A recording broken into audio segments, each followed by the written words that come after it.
All right. We are here this week to talk some fantasy baseball sleepers for your 2025 drafts coming up. Be right back. The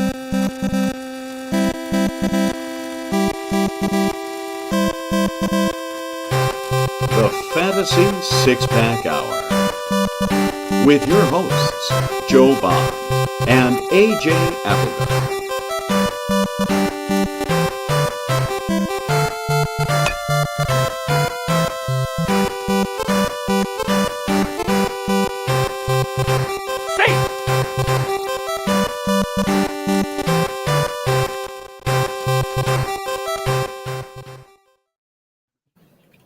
All right. Welcome to the Fantasy Six-Pack Hour. My name is Joe Bond, founder of FantasySixPack.net.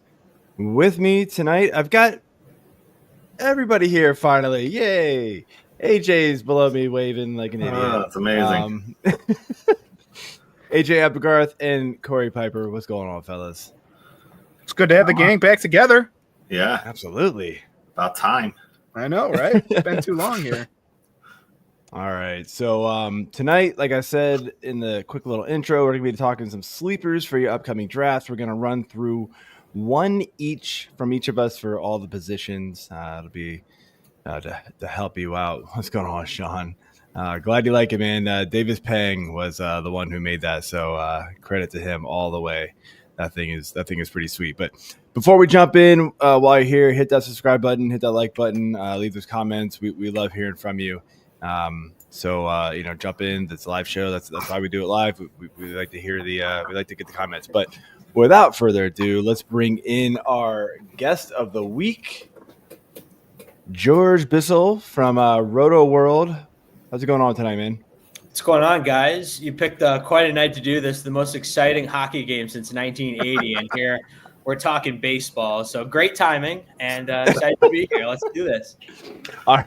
So a little open the curtain from behind the scenes. We had the flip. Tonight was supposed to be the bus. The guest who wanted to do the bus show tonight decided he really wanted to watch the hockey game. So George, thankfully, let us swap the sleepers and bus show because he was supposed to be on next week. Apparently you do not like hockey enough, so I don't care either. Let's not go that far. First of all, I'm a man of the people, and I stepped up to the plate because it's baseball. I love it. I love it, man. I love it. I do. Awesome. My family is French Canadian, so they would disown me if they knew I was passing up this game right now to do this show. Well, we'll update 1-1 at the end of the first period here. So, it should be a good one there. So maybe I'll keep tabs on the game. Live updates would be great. That's awesome. Yeah. All right. So let's first let's cover some. Mike's got something to say. What do we got, Mike? I got the updates for you. Don't worry. Oh, okay. All right. Beautiful. Thanks, Mike. All right, so I'll close my browser. Okay, we're gonna cover some quick news here. Just kind of rifle through a few things here. Frankie Montas shut down 6 to 8 weeks. I mean, we had to expect some New York Met pitcher to get hurt in spring training, right? Now it's Frankie Montas. Maybe there'll be more. Who knows? This is kind of what's in the water over there. John Means, ex-Oriole, signed a 1-year contract with the Cleveland Guardians. Justin Turner signed with the Cubs. And Bobby Miller today hit by a comebacker in the first spring training game. What, like you said, like third inning, George? Yeah, so he was looking good. Brutal. And yeah, Michael Busch hit him with a comebacker. I think it was 105 miles an hour right off the head. So fortunately, he didn't lose consciousness and was able to walk off the field. But he's in concussion protocol, so that might cause a little bit of a delay in his ramp up if he's shut down for a few days. But obviously, it looks pretty encouraging, all things considered. It could have been a lot worse. Yeah, absolutely. So George, besides the Bobby Miller news, which you just talked about, any of these other ones kind of scream out to you as something a little more meaningful than the others?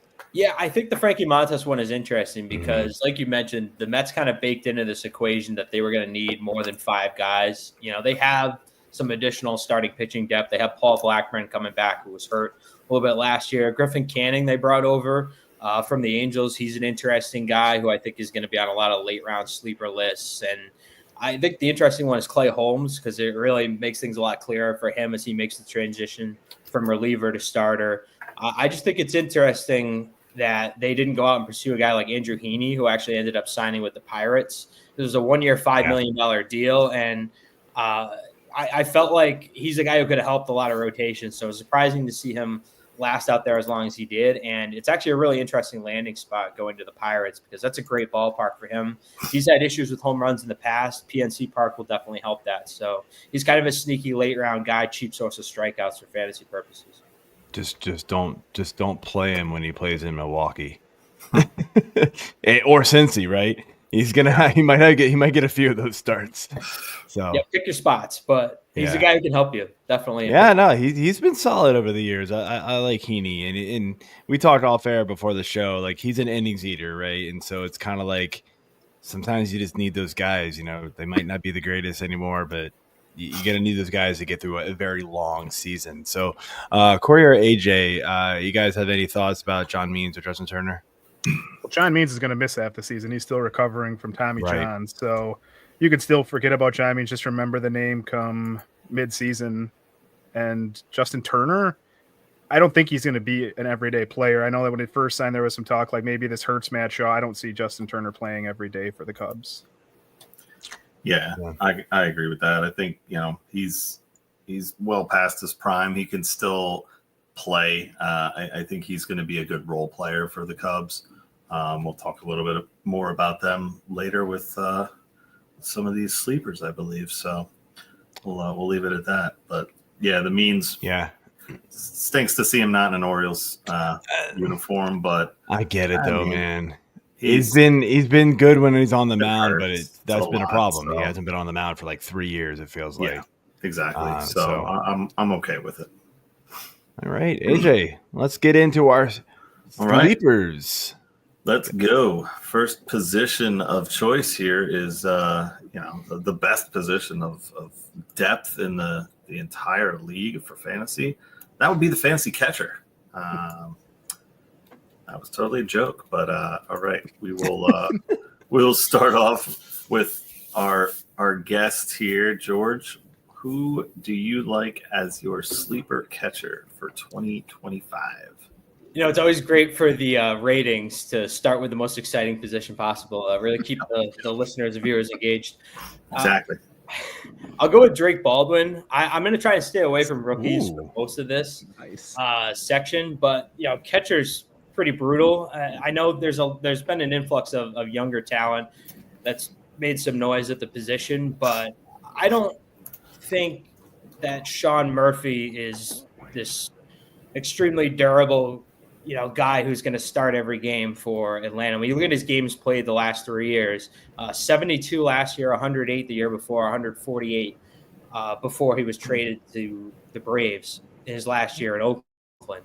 So durability is an issue. They don't really have another backup now that Travis d'Arnaud went to Los Angeles, signed with the Angels right at the start of the offseason. So I think Baldwin's pretty interesting because he put up some pretty good numbers in the upper minors last year. And kind of the average exit velocity data is there to support the idea that he's going to be productive when he gets a chance. If he makes a couple changes in terms of his launch angle and starts hitting for more power, I think he becomes really interesting. So I think the avenue's there for him to play a pretty significant role this season for Atlanta. So that to me makes him really interesting for fantasy purposes, especially in 2-catcher formats, leagues like that. Yeah. I'll go next because my sleeper is Sean Murphy. Boy. So I was going to talk about Drake Baldwin here. Sean Murphy, may remember the very first game of the season last year, hurt his, I believe it was an oblique. He was trying to field a ball, hurt an oblique, missed month and a half, came back, and the big difference was he just hit so many more ground balls. Career, I think it's still only 43%. Last year he was up to 53%. He'd always been in the low 40s. Just started pounding the ball on the ground. I do agree with George. He is never going to play a lot. We've seen that with them. They're going to, like, d'Arnaud came in and played. Drake Baldwin probably will play some. But I like the value on where Sean Murphy's going. He was consistently a top 10 catcher, had 20-plus home runs, around a 250 batting average, and then just kind of fell off last year with an oblique injury, which we know saps power. I think that's why he hit the ball on the ground. So I like Sean Murphy. All right. Joseph? I'm going back to an old favorite of mine, man. Gabriel Moreno. I just like the contact this guy makes with the ball overall. He started off the season. It's weird because he had a little bit more pop last year in the first half. Not a lot. Like he's never going to be like a massive power hitter, but like you're going to get this guy, especially in the 2-catcher league. You're going to get him pretty late. And he's a guy who like I think his batting average is way better than it was last year overall. Like we saw in the second half, it was 333. Smaller sample size, but I don't think he's the 243 hitter we got in the first half. And I do think that there is still a little more pop in this guy's bat, but he's in such a good offense. He's gonna probably bat in the lower third of it, but like it's such a good offense. Like, yeah, maybe he gets more runs scored from the back end of the lineup because the top end of that Diamondbacks offense is so good. So if he can get on base and then it rolls around to the 1-2 hitter, then that'd be good for him. So he's going right now, 279, 290, 242. And of course, NFBC, the 2-catcher leagues, 178. But that to me just tells me that like the NFBC, and that's where a lot of the Sharks play, man. They still believe in this guy a little bit more than everybody else. So that tells me a little something. His postseason was incredible. Like, dude, he's a good player, man. He really is. Like, it's just if for some reason it just hasn't all come together, and he's still 25. Catchers sometimes take a while to develop, and so I wouldn't be shocked if he has like a breakout year, and we're talking about him as like a must start catcher every single week, type of thing. So I'll jump in here for one second. I thought Corey's point was really interesting about Sean Murphy because it does feel like a lot of fantasy managers don't really know what to do with him because of the way things have gone the last 2 years from a durability standpoint. So my argument with Baldwin is more like I think he's going to play enough even with Murphy healthy that I think it could be interesting. And if Murphy were to miss time, I think Baldwin could be productive enough to matter in single catcher leagues in really deeper formats. I agree with that. I agree with George on that too. So while we may have both went with Atlanta catchers, I think we're both simpatical that both of them could be undervalued. Exactly. Yep. All right. Yep. All right. So moving over to first base, I'll moderate this one a little bit here. First base to me is one of those positions where it's really top heavy. Like you got some studs at the top, and then there's a lot of dudes who they're all kind of just the same, man. But there's going to be some diamonds in the rough that really pop. So give me yours, George, and then we'll see who the rest have. So the guy who really stands out to me at first base, Jonathan Aranda. Everything I have with him that I've done, we go through the whole offseason process, and he's the one name that really stands out to me that I think can make a big leap this year in terms of his offensive profile meshing with the new offensive environment that Tampa Bay is going into with Steinbrenner Field. It's a minor league ballpark. It's played as an extremely hitter-friendly ballpark for left-handed power, especially pull power. So, and that's Aranda's game. He pulls the ball more than half the time. He was, I think, he was sixth in the majors last year in Baseball Savant's barrels per plate appearance metric among hitters with at least 50 batted balls. So he pulls the ball a lot. That ballpark's perfectly tailored for it. He's put up big numbers in the minors. He hasn't really excelled at the highest level yet, but he did show some signs late last season with the Rays that I think he could be interesting. And he doesn't have a lot of competition for at-bats at DH. It's Eloy Jimenez is really his big competition. And that looks like a platoon to me, even if Jimenez has a good spring because he's a right-handed batter. Aranda bats lefty, so he'd be on the strong side of the platoon. He checks a lot of the boxes for me as a guy I think could take a step forward and potentially be a 20-homer bat with decent counting stats. So I think he's being completely ignored in most leagues, and I think he could actually matter. It's a great ballpark for left-handed. ADP well over 300 in every single format, every single site. So, AJ, you were asking the questions last time, so I'll let you go next. Okay, well, thank you. My sleeper here is I'm going with Michael Busch. I kind of alluded to it earlier by talking about the Cubs again. But the ADP on him right now on Fantasy Pros has him around 261. He had a really productive year last year. 73 runs, 21 homers, 65 ribbies, a couple steals, good amount of doubles, 28. K rate's still a little high. Hopefully you can bring that down. Slash line is decent for somebody who you're looking at as a sleeper. I like the 335 OBP, but the slugging and OPS and even the average to a point are leave a little to be desired. But again, this is someone who you're looking at as a backup first baseman, maybe a corner infield spot. The thing that I like with him is Kyle Tucker being ahead of him. He's going to be hitting in the cleanup spot in Chicago. So Kyle Tucker is sitting in the 2-hole right now, in their projected starting lineup. So I think with him being ahead of him and Suzuki, giving him a little protection ahead of time, they may be on the base a lot more, and those RBI numbers could climb. So I like Bush this year. Hopefully we can keep him away from the Dodger pitchers' heads there, because I believe it was Michael Busch who hit that liner off Bobby Miller today. So got to get a little lift in the bat here, but yeah, that's okay. I am going to go. George talked about ballparks and changes. I'm going to go to Ryan Mountcastle here, who I think Baltimore basically changed the ballpark to make sure Ryan Mountcastle is better and hits more home runs, because he should have. He consistently hits the ball well. He pulls it about 20% of the time, and then he would fly out. But they have moved the left field wall back in some, and so I don't really see a difference between what I expect Ryan Mountcastle to do and what I expect Jake Berger to do, except they're going about 100 picks apart. I think they both can go 25 to 30 home runs with a competent batting average and bat in a pretty good lineup. So I love the value on Ryan Mountcastle. Yeah,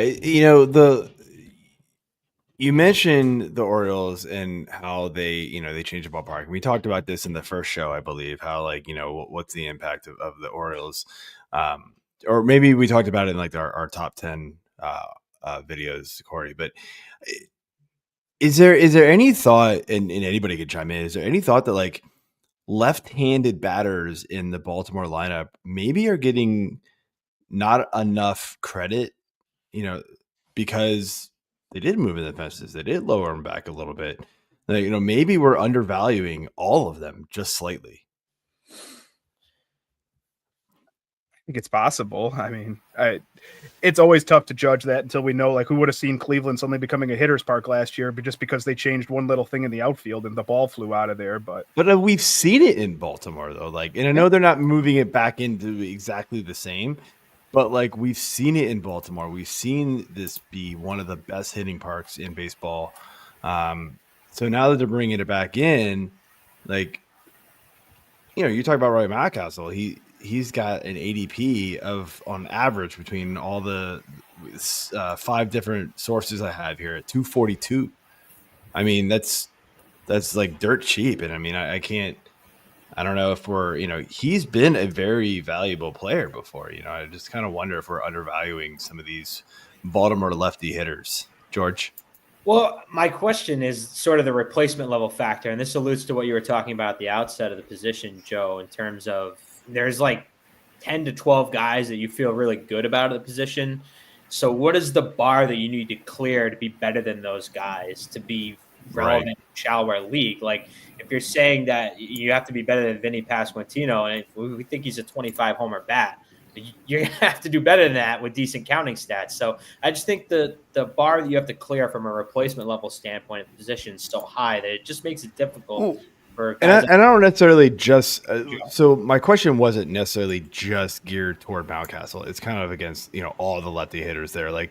Should we be giving them a little bit more bump, because maybe projections use a lot of historical data, right? And so projections are using stats from when the fences were pushed out and higher. So maybe we should be kind of countering that a little bit in our own heads. Do you agree with that at all, or? No, definitely. I think the biggest thing with moving in those fences is just you get a couple extra fly balls that are going to go over. So I think it's maybe like 2 to 3 for right-handed hitters. Like I haven't seen estimates that put Sorry, it. I said lefties. It is righty. Yeah, Sorry. right.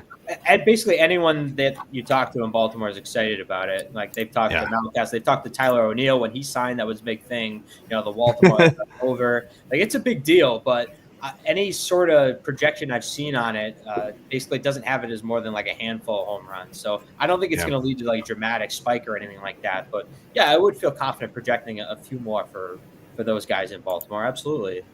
Cool. I will take second base. I wrote the second base preview here on the Fantasy Six Pack, and I was happy that I did to sit out second base because it's kind of tough. It's probably the thinnest of the positions here, so I am happy that I don't have to pick a sleeper. But let's hear what you got, George. Christian Campbell. No, I'm just kidding. Boom. He's the most obvious one out there. We don't know whether or not he's going to play or not. So, and I want to try and avoid prospect. I could just pick a prospect at every position, but yeah, I'm going to go with a guy who is more of a bounce back than a sleeper. But I think in terms of where he's going in drafts, Thairo Estrada, kind of flying a bit under the radar. That like it, love it. Yeah, so he had a terrible year last year. He 217 with 9 homers, only 2 steals. Basically stopped running at all, which is kind of my big concern at this point with him. But I think you can look at his struggles last year and attribute those to a left wrist issue, which he was battling for a while. It ended up sending him to the injured list on 2 separate occasions during a 7-week span right around midseason from June to August. So those wrist issues we know historically have really destroyed players' seasons, really sapped their productivity. So I think that's to blame for his struggles. And if you remember his previous 2 years, he hit 266 with 28 homers and 44 steals combined in those 2 seasons. So he's been a relevant fantasy contributor from a power speed standpoint. And going to Coors Field after signing with the Rockies, I think that's a huge boost for him. It's going to inflate him from a batting average standpoint more than from an over-the-fence power perspective. But I think if he's running again, which is the big variable because he didn't run at all last year, if he's stealing bases and he's got the green light, I think he's going to be relevant again at a pretty thin position where you're seeing a lot of guys move off the space. Like Mookie Betts is going to lose second base.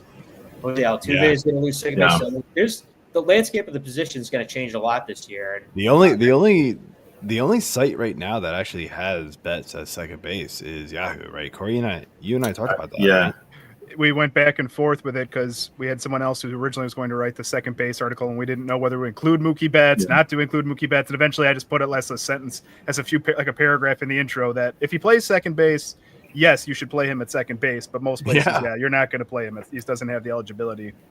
Right. So the top of the position is changing a lot. And like you said, he's going to play shortstop this year. He's probably not going to get that eligibility. So I think Estrada just makes a lot of sense. When you look at the uncertainty surrounding a lot of the other guys, I think he's a veteran presence who's going to play pretty much every day for Colorado. And it's kind of the perfect spot for him to revive his career. Yeah, I like that one for Thairo Estrada. The lack of steals last year was weird when he was healthy, but hopefully he gets that back in Colorado. I don't think you went first yet, Joe. I think I went first, so go for it, Joe. I had a couple hit listed here, but nobody took it, so I'm going to go with Jake Cronenworth. This guy is just, I don't know, maybe we're just bored with him. I don't get it. Like he's productive, and I know last year wasn't great for him, but look, that Padres offense is still pretty solid. The guy has 17 home runs last year. Batting average not great, but it's not a negative at this point. Like in this day and age, a batting average 241 not gonna kill you. You're gonna tell me you're gonna give me a second baseman of all positions, right? In this late in the draft, that's gonna give me possibly 20 home runs, if not very close, in my opinion. Almost 75 RBI, possibly, or 75 runs, possibly 85 RBI. Don't count on speed, but like you're gonna tell me you can get that like super cheap when the position is pretty garbage past like the first 5. Let's be real, and we know what's gonna happen, right? People they're gonna see, if Mookie Betts is eligible, they're gonna see the top 5 go, right? And then they're going to panic and they're going to start taking these guys early. Just wait and take Cronenworth with like almost your last pick. 272 average ADP right now. And you're going to be fine. You're going to be totally fine. I think it's amazing how much Cronenworth is getting penalized for one bad year out of 4 in between. Because the other 3 years are just incredibly consistent, but the 2020 would have been 2023. 2023 season when he hit 229, 10 home runs. It was a terrible season. And then last year, to me, it was sort of a bounce back, but nobody's giving him credit for it. I agree with you, man. Yeah, I like Cronenworth there. AJ, who you got?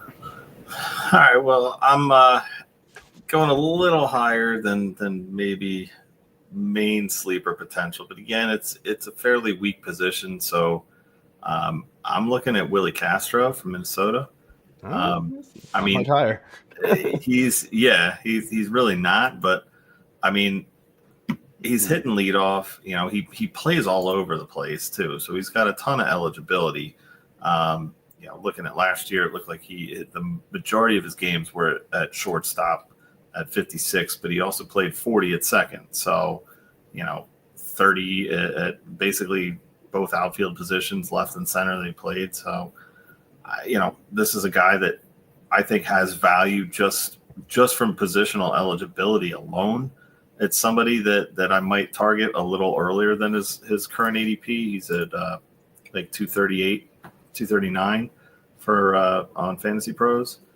Again, hitting leadoff, and he's got 89 runs. He still had 20 homers and 60 RBIs. But the 14 steals is something that I'm really looking for later in my drafts. Just being able to find some of those, you know, guys that are going to get pretty consistent stolen bases. You know, I feel like you have the top guys, but then obviously you want to try to find some of those other hidden gem guys that are going to help you out in that category as well. Again, another guy, not a very like amazing slash line by any means. Really, really similar to Michael Bush's actually. You know, a little lower in the OP or slugging in OPS, but right there with the average 247 and 331 OBP. So I'm looking at Castro, and I like where he's at. Yeah, just to clarify, you said 20 home runs. It's 12, but did I just want to make sure? Yeah, I just want to make sure people listening and no, it's watching. definitely 12 home runs. We're going like, wait, what? 12 was a career high, but yeah. Maybe I was looking at someone else's. It's pretty good, and I think there's more to it. Like he had 33 the year before, like you said. I think that's a good pick. Yeah. So, to be fair, my notes do say 12 home runs. So if I said they 20, do, that's why I caught it. I was like, wait, what? 20? Then I don't know what. It would have been one thing if you said 21, like dyslexic or something, a little bit there. Like I don't know. You said 20. I was like, that came out of nowhere. But okay. Are you? Yeah. I've been sitting on this for a little while, but I like second base overall. I don't think it's like terrible as a position when you go through like 6 through 12 at the position. I think there's a lot of interesting guys there. Like if you think Xander Bogaerts post-injury is second half, if that's who he's going to be going forward. Matt McLean, I think, is really interesting. Guy who could finish in the top 5 at the position. You can get out at the top 5. You know, Bryce Terang's going to steal bases. Luis Rengifo. Like, there's some interesting names there. I don't think it's this barren wasteland, but it's just there's some different names this year at the position. You got to believe that like Willie Castro is an elite guy. Like if you believe it, yeah, I think it's. I think the problem with second base is that there's no like super elite players. You know, there's nobody jumping off the page going like, oh my gosh, like this dude's awesome. You know, it's not third base. I get it. Right. And I mean, even third base like isn't, you know, jumping out at you a lot in a lot of places. It's not like shortstop. Shortstop's like, you know, you're taking 5-6 guys in the first 2-3 rounds. You know, it's So I think that's what it is. There's just not like the super studs for fantasy there right now. There will be somebody. It's just a matter of finding them. Also, Mike has an update from the hockey game. He says it's getting a little chirpy. I don't know if he meant chip or chippy. Did he mean chippy or chirpy? I don't know. Probably both. Probably chippy. Both. The refs have stopped two fights that were about to happen. See, that to me is chippy, not chirpy, but yes. I'm watching it on my second monitor right now. So, all right, AJ, let's move on. All right, so let's move it into the third base position here. And George, what are you thinking for your sleeper at third? He's so wide awake, it's not even funny. Matt Shaw, I think, is the most obvious name here. Everyone's going to pick him, so I'm not going to pick him then. I'm going to go with Joey Ortiz. I think he's interesting because he's actually moving to shortstop. And by the way, goal USA. Oh, there we go. Beautiful. So Ortiz, I think, is interesting because he's such a gifted defender that it insulates against any of the risks that he's not going to play. He's basically going to be Milwaukee's everyday shortstop, replacing Willie Adames this year. I think the underlying batted ball data is not that intriguing with him. I'd like to see him be a little more selective at the plate because he makes so much contact, but it's mostly weak contact. So I think if he can start to get more aggressive on pitches he could do damage with and cut back on just putting the ball in play all the time just for the sake of doing it, and gear his swing a little more towards over the fence power, the bat to ball skills are there for him to potentially make a leap. I'd project him as a guy who could reach double-digit homers and steals. It's a really favorable ballpark as well, obviously, being in Milwaukee. So he's a guy who kind of makes an impact across all five categories that you can kind of get in the later rounds. I don't foresee him being a guy fantasy managers are really targeting, but I think he could make a difference in deeper formats. So that's kind of what we're looking for this year in terms of if he makes some slight changes, I think he could really make a big step forward. Yeah, I agree. And, ex-Oriole there too, man. Like when we let him go, I wasn't like, oh man, like that was a horrible move. But I was like, I think they're undervaluing this kid a little bit, man. Like I thought he had something, and the little bit that we saw with him in Baltimore, I liked him. You get it. Like I was sort of disappointed, but I get it, man. There was no chance of him playing in Baltimore. Well, you're right. They had to let him go. Yeah, he's not Gunnar Henderson. He's not like a franchise cornerstone. But can he be like Matt Chapman, who's a perennial Gold Glover who gives you decent power? Like, can he grow into being that type of a guy who's impactful every year? Like, that's what we're talking about here. And he also runs a little bit. So I think he could be interesting. He's a guy to watch, I think, this year. Yeah, I agree. As a Brewers fan, I hope he turns into Matt Chapman. Ooh. Update on what? Update on the game. USA has scored. It is now 2-1. Where have you been, man? I already said that. Did we get another one? Wow, we are flying low here. No. I don't listen to you, Joe. You should know this by now. Still penalty. Of course not. Not another penalty. Docking your pay. Not going as deep as George. Right. Do love the Joey Ortiz call out as a Brewers fan. Not going nearly as deep. He talked about how Matt Shaw is like sleeper 1. I guess I'm taking sleeper 1A here. I think he's probably everyone's sleeper, but we got to mention it too. Like Isaac Paredes, I think is just an easy sleeper, not nearly as deep, but it was a bad year with the Cubs. But I think a lot of people saw that coming. He did not fit in actually half year with the Cubs. Had the 3 homers with the Cubs. The average dropped to 223. It wasn't a good park for him. We are going back to Houston, which is a fantastic park for his skill set with the Crawford boxes in left field and his 45% pull rate. So he hits everything straight down the line. He will take advantage of that.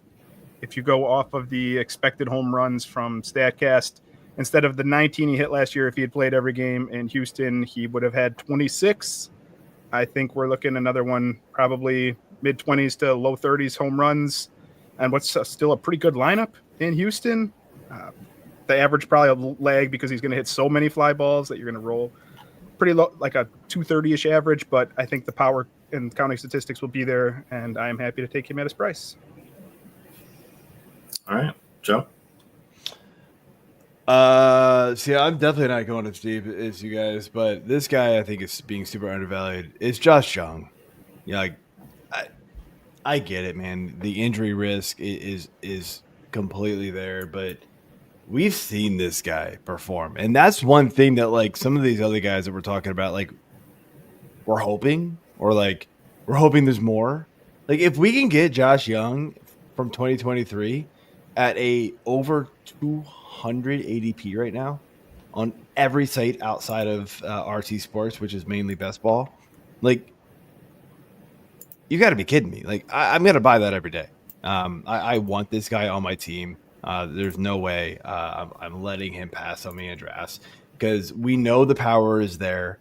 He has at least like projections got him at like 252, 247 batting average. Outside of his rookie year in 26 games, he had a 204 average, which was terrible. 266, 264. Like I don't see him batting that low. Like it's going to go up. We know the power is there. It's real. We saw it in the minors. We saw it in 2023. I do think this Rangers lineup is going to be better than last year. Last year was just a horrible year for them. So I think everything leans toward him being a much better player than where he's being drafted. The problem is it's if he stays healthy, but I'm willing to take a chance on him, a couple of rounds earlier than his ADP in case it happens. Cause it's still at that point in his ADP, like it's not as huge of a risk in my opinion. So we did a dynasty draft for Rotoworld a couple weeks ago, and he went 174. It just goes to show you, like, people are kind of out on him going into this year, dude. 174 is still early, dude. Fantrax 211, Yahoo 216, CBS 212, ESPN 287, RT Sports is 186, NFBC's 203. So, yep. But still, I mean, a dynasty league for a guy who's 27. That's correct. Like that's pretty low. It feels like for him, and I think that's a good call. I want to hit on the Paredes point real quick because you got to fire up the lineup tracker this spring because I think a lot of his fantasy appeal is going to hinge on where he bats because there's a question as to who's going to bat second in that lineup. I think he's the early clubhouse leader to get that spot, but there's talk Jeremy Pena could bat second for the Astros. That's a situation to watch. I think if Paredes is hitting second, it's huge for it's going to huge drive counting stats. So watch that this spring if you're going to watch anything with the Astros. Totally agree. Yeah, totally agree. Fangraphs has him slotted in at second right now, so I agree. That's going to be an awesome spot for him if he can stay at the top of that order. Just getting more at bats in general. And hitting behind Altuve is never a bad thing. So, all right. Well, let's move over to the stacked position I alluded to earlier, the shortstop position. George, who you got? I really struggle with this position because it's so deep and there are so many top prospects. You're like, well, if so and so gets called up, they're going to be good. So I went with Ha-Seong Kim. I think there's going to be a huge discount here because of the injury. He's going to be out to mid-May recovering from shoulder surgery. But if you're assuming he's going to be healthy and play the rest of the season from that point on, I've mentioned it before, the move to Steinbrenner Field, it helps with the power as opposed to being in the Trop. There's no competition for at-bats at shortstop. It's not like Taylor Walls is going to shove him out of the way or anything like that. They signed him to play. And if he's playing around 100 games, I think he's good for 10 to 15 home runs and 20 to 30 steals as a rough baseline. Tampa Bay's shown they're willing to let their guys run. So I think Kim's really interesting because last year was not a good year, his final year in San Diego, and then he had the surgery. So people have kind of thrown him to the side, and I think he actually ends up making a little bit more of a fantasy impact than we anticipate this year. Yeah, I had Kim dialed up as my potential option here too. I had him in every league last year. I couldn't get enough of the guy, and I was so disappointed when he went down with injury because it's like great. All of my leagues are suffering now, but yeah, the steals again is great, and I think that injury, knowing that he's going to be out until May is going to scare a bunch of people away. So I'm definitely on board with hopping on him later as well. The guy I'm looking at here is the earliest pick of the guys I have for tonight's show, and that's Mason Wynn, currently at an ADP of 180. So still going fairly early. But again, it's another leadoff hitter. He's had a 17% K rate last year. So you'd love to see that and not have a guy that's leading off just automatically striking out all the time. Pay attention, Phillies. But having a high run potential at 85 runs, he has a little bit of pop in his bat. 15 homers, not 20, Joe. 15. Decent amount of ribbies, but he's going to get you some steals too. So, a little higher on the average side compared to the first two guys I had, but a little lower on the OBP. So, as a leadoff hitter, you want to see a higher OBP than that. I'm hoping that can swing on the uptick this year with just more experience. I mean, he's still really young. I think he's 22. So plenty of room to grow for win this year. Real quick, AJ, where do you have him ranked at the position? Because I had him 15, 16 in my rankings initially. I'm really high on him too. Do you think he's a top 15 guy? Where do you settle with? Yeah, I mean, I think he has potential to be top 15. I think right now I kind of hovering 15 to 20 range. I just got to look at it and see where it depends on how the board falls too in the draft. If like Joe says, if everybody's stacking shortstops early, I might be able to wait a little bit longer and then just jump on them, knowing that could be there. But yeah, I definitely love his upside. It's still a decent lineup as long as these guys are staying healthy. So he's one of those guys. He's the first name I want to throw out in an auction because I have my number and I know what I'd like to get him for. And I know right away whether or not I'm going to have him at a discount. And then if I don't get him, I can pivot to someone else. So he's one of those guys for me that I think I'm going to be higher on than the rest of the room. So I want to get him out early and then pivot if I need to, if he goes for more than I'm willing to pay.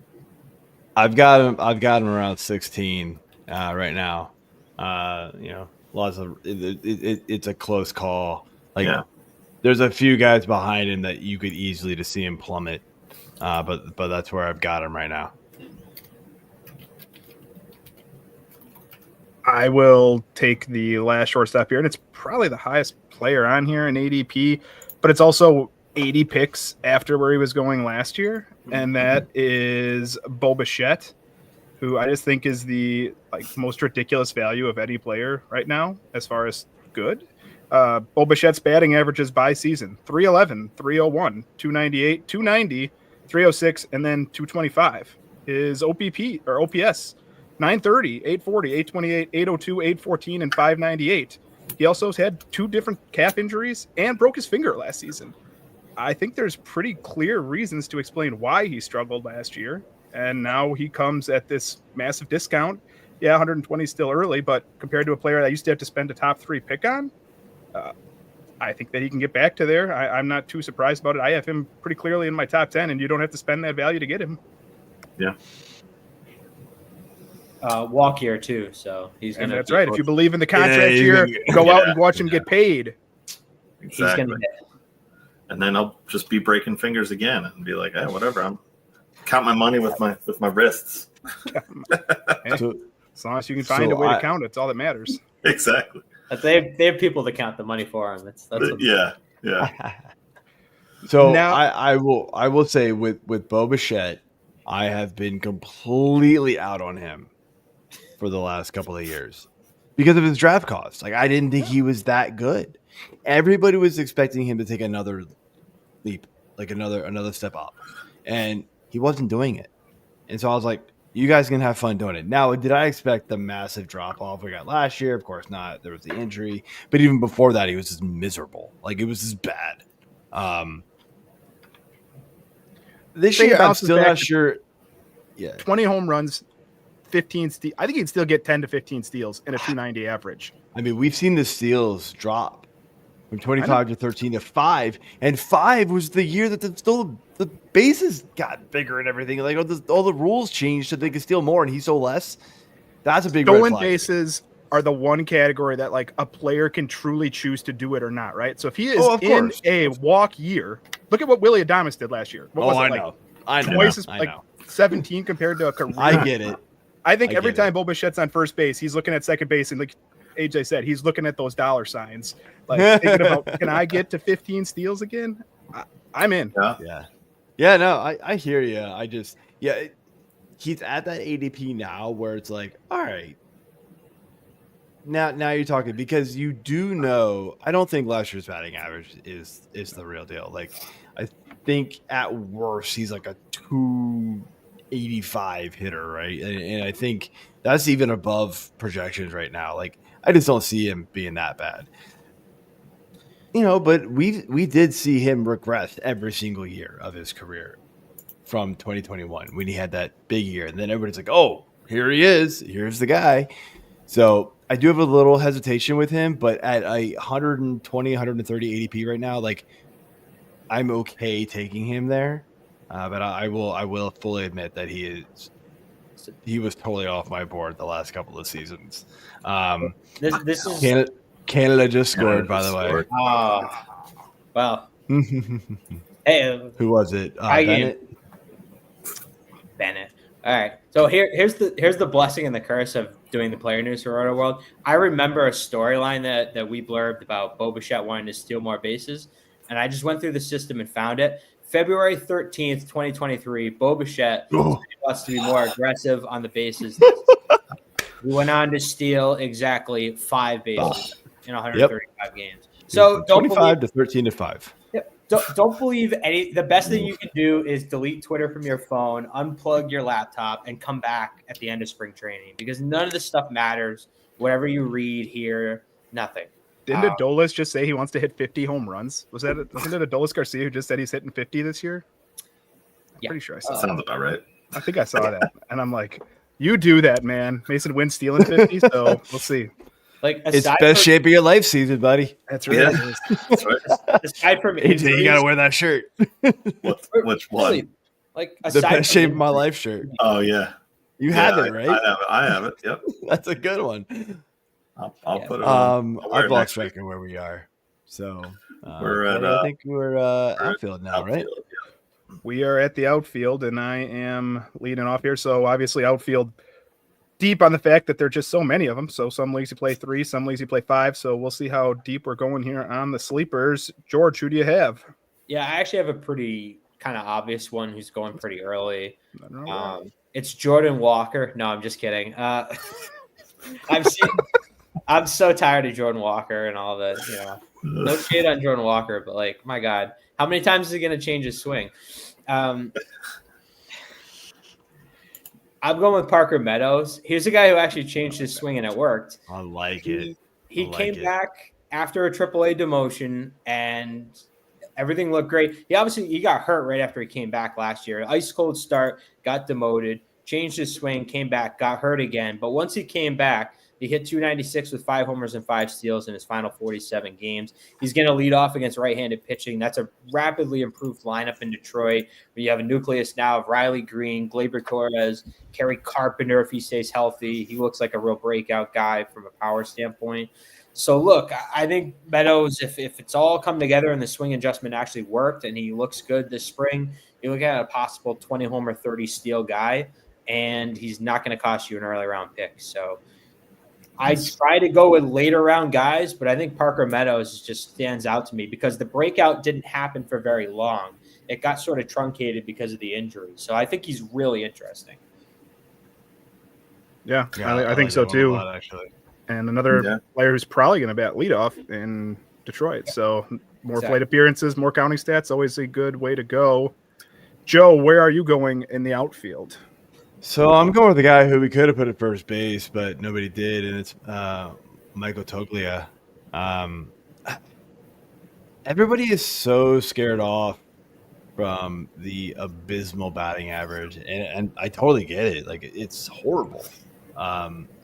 There's something to his game that tells me, like, man, if he can just make better contact more consistently, that batting average is going to skyrocket.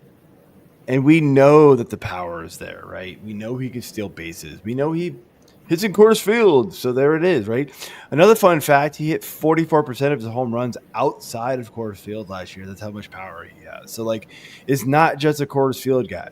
So there's just, and if you look at his baseball savant page, man, it is like all reds in all the right places, man. And reds, by the way, means hot, good, whatever whatever you want to call it, man. But like the one thing that screams out, right, is the square up percentage, 16%. It just means that he's just swinging at a lot of stuff, and he's not really seeing the ball as well, and he's not being able to like barrel it and square up on it as much as he should.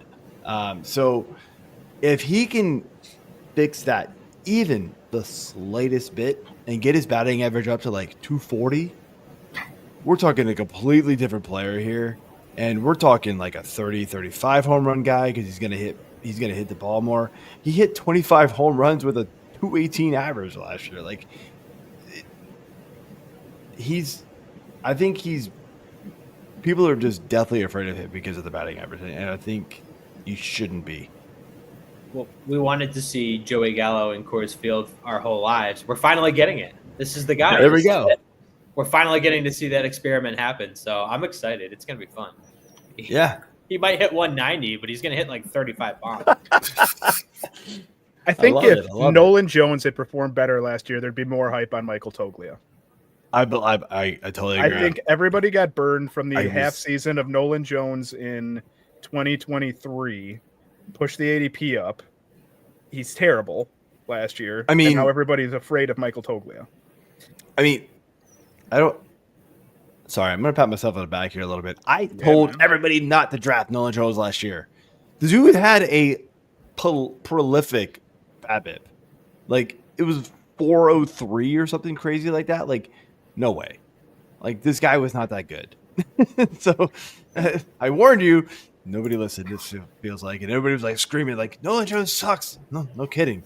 I didn't think he sucked this bad, but I mean, I told you not to draft him where he was going. But sure. Yeah. I think totally because you're right. The Nolan Jones effect is on him big time. But I mean, 218 average, so I get it.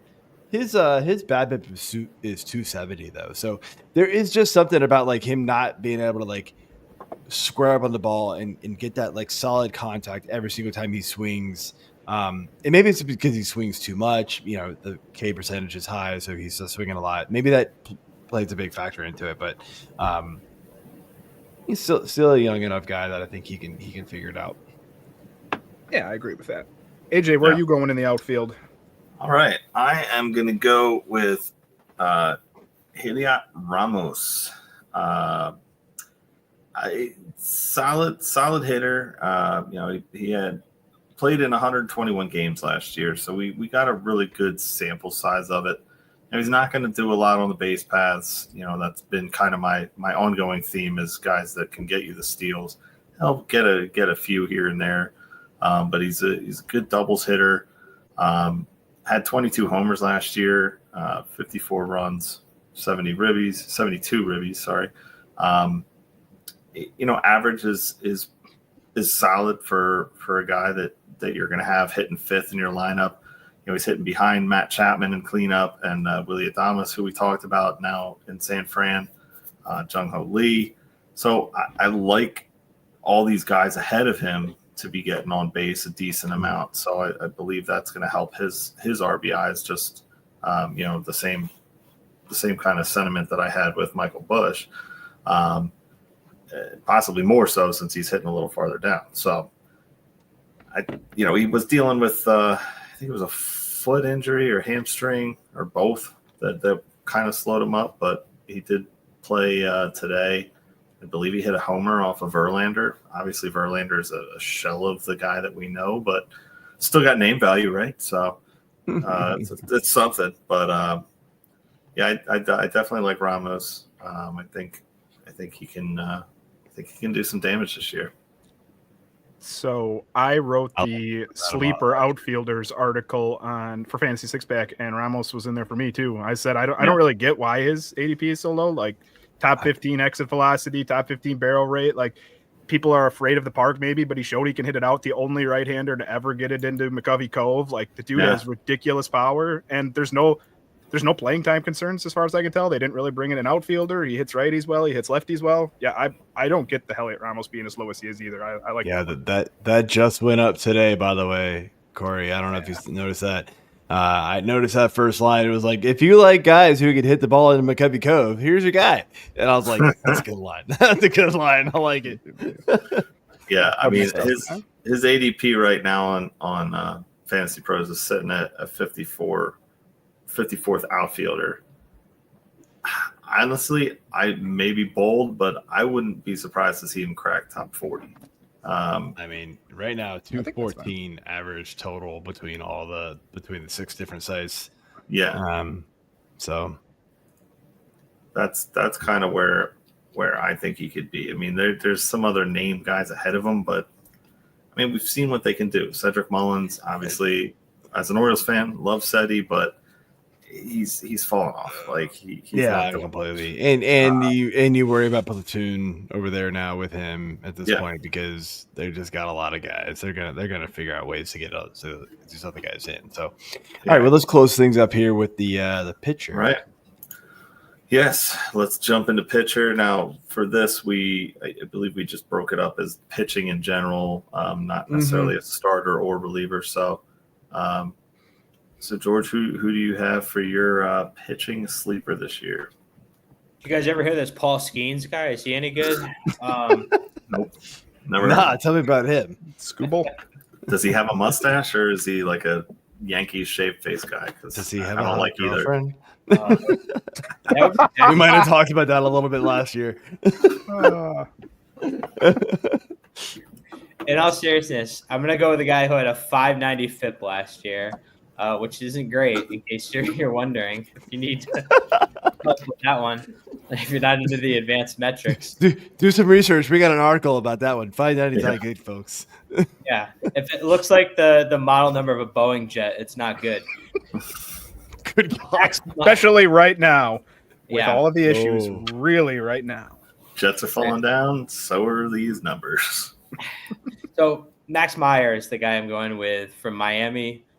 Kind of a post-hype sort of prospect guy. Like I could have gone with 100 different pitchers. I love.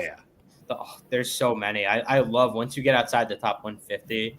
Like there's Kumar Rocker. There's all these. The sleeper pitchers are fun for me, man. Throw a dart. You're hitting somebody. So I tried to go a little bit deeper this year than I probably would have in the past. And my case for Meyer is you're already seeing it this spring. He's already working on a new sweeper. He's trying to throw his sinker more.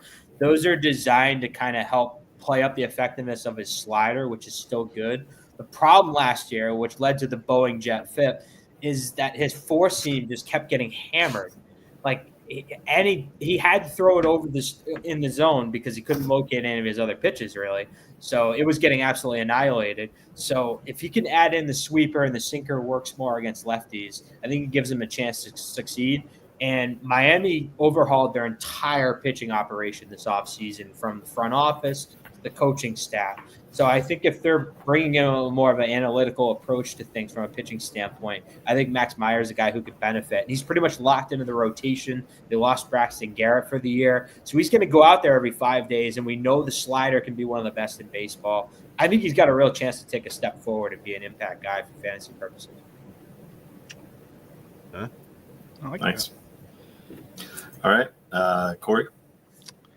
I am going with David Festa, whose ERA wasn't quite that bad, but it wasn't great last year in his debut here with the Minnesota Twins.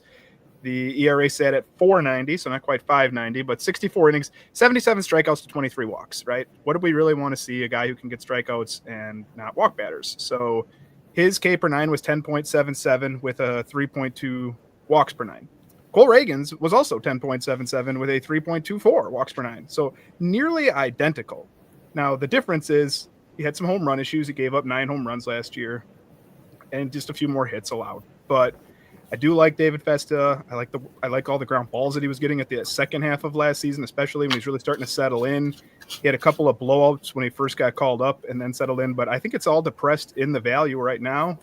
I like where David Festa is available right now in drafts. All right, Joseph. All right, I'm going to finish things off here with another Houston Astros, Spencer Arrighetti, a guy who, if you look at the overall stat line last year, you're kind of unimpressed. But look at the second half; he really made he made a big jump forward, in my opinion. Went from a 5.63 ERA to a 3.18. It does have a 10 plus K per 9 ratio. K to walk is solid, not fantastic, but over 4, so still pretty good considering that he struggled in the first half last year. Locked into this rotation, honestly, in my opinion. So he's a guy who I think is being completely slept on and will be a very valuable piece of your rotation if you draft him in fantasy. Have I given you my theory on why Spencer Arrighetti is a value? Here's my theory: is he was on a roll where I think he had like back-to-back dozen strikeout games, and then he was against the White Sox, who couldn't score on anybody, and he gave up. I want to say it was like 5 earned runs in that game, maybe 4 or 5 earned runs. Then he got on a roll again, just when everyone started to trust him, and he got lit up by the Reds. It was like 9 earned in less than an inning, but then they switched it. And it was like 3 earned, and I feel like everyone who had Spencer Arrighetti, just like those stick in your heart. I know what you're talking about now. Yeah, I see the game. I remember those. So it was 4. See, exactly. See, right there. 4 runs against the White Sox, and then you're right, that? 9 total runs, but they switched to 3 earned against Cincinnati. But I mean, 2/3 of an inning. So obliterated. Mm-hmm. So a little. Like AJ said, you remember those? It's one of those. You burned me. So I'm not going to go back to you. I get it. Yeah, that was a rage drop. I wrote this blurb for Rotoworld. I'm going to read it to you. I love it. I love that you remember these. That's awesome. Yeah, this is great. Spencer Arrighetti melted down in spectacular fashion on Wednesday, surrendering 9 runs and recording only 2 outs. Yikes! That's the lead. Not great. So good. I think I just wrote yikes for the analysis, and then I hit Uncle Ted. Always got it, man. Love you, man. So good. Yeah, I mean, you've got like a database of these. You're just searching them. Oh yeah. That's love it. I went right for it because I knew exactly when you started talking about. I knew exactly what start that was. So I was like, I wrote this. My gosh, I wrote this. You know what? I do remember the Arrighetti one now. Because it was fantasy playoff time for my head-to-head league, and I went against him, and I was like, "Thank you." It wasn't as bad, but as the 9 runs initially pointed out, but it was still not good. So I was very, very, very happy. Later in the blurb, the unexpected implosion comes at the worst possible time for fantasy managers, especially in head-to-head formats. So look at that. I was on it. There you go. Nice. All right, man. So that's all we've got for our sleepers. Hope everybody enjoyed it and learned a little something for your drafts coming up. George, before we let you go, I want to thank you for coming and give you an opportunity to let everybody know where they can find you and what you got going on this year, man. Yeah, so you can find me over at Rotoworld. There pretty much every single day. We got a ton of stuff going on for obviously spring training. So just go over to Rotoworld, check that out. Thank you guys for having me on. This was a lot of fun. I don't do a ton of podcasts anymore these days, so this was an awesome time. And thanks for having me on, and best of luck with the rest of the preview series. It's been a pleasure. All right, thanks, George. Thank you, man. Awesome having you on. Hopefully we can do it again. All right. Okay, well that is it for the show, and we were talking so much I didn't get to plug any of this, so I guess I'll do it now. An hour to 3 minutes in, but we got memberships over here on Fantasy Six Pack. Jump over there. We got the draft cheat sheet. I just updated the categories one. I'm going to be doing the points one tomorrow morning. We've got our award-winning rankings, which I have updated this past week.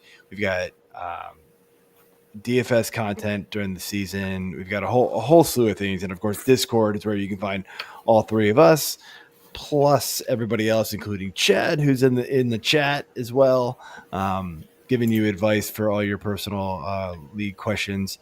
And if you have not done so already, move your leagues over to Fantrax. You will thank me later. Trust me.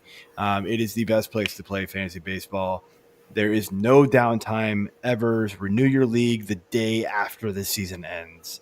The rosters are always updated. The player list is always updated. I love Fantrax. I don't have any of my leagues that I personally run anywhere else except for Fantrax. And it's not because they pay me. I promise you guys, like, this was already in place before they hit me up to like talk to you guys about them. But we were saying this before any of that happened anyway, AJ, and you know that. So it is the place to play, especially if you're in Dynasty, man. The player list is just phenomenal over there, and it's it is free. You don't have to do anything else to your format. So it is a great place to play. Fantrax.com/fantasy6pack. Jump in, create your free account now. So without further ado, that is all we got. Any final thoughts, guys? Go USA. I know, right? We got one last period here, and hopefully they can figure it out. 2-2. So 2-2. It'd be good. After first period, tied period. 1-1. After second period, tied 2-2. So let's see what happens for period. It'll be a fun one. Maybe they'll start off with a big fight, and USA will go off on a run. Exactly. All right. I will leave you with Go Birds. Oh my God. Super Bowl champions. And suck it, Joe. try to climb up a grease pole last weekend. No, nope. Right. I did go to the parade, but I did not climb anything. You learned your lesson. I learned my lesson. Yes. I don't know. Yeah, that's a yes. All right. Good night, everybody, and we will see you next week to do our bus show. Peace.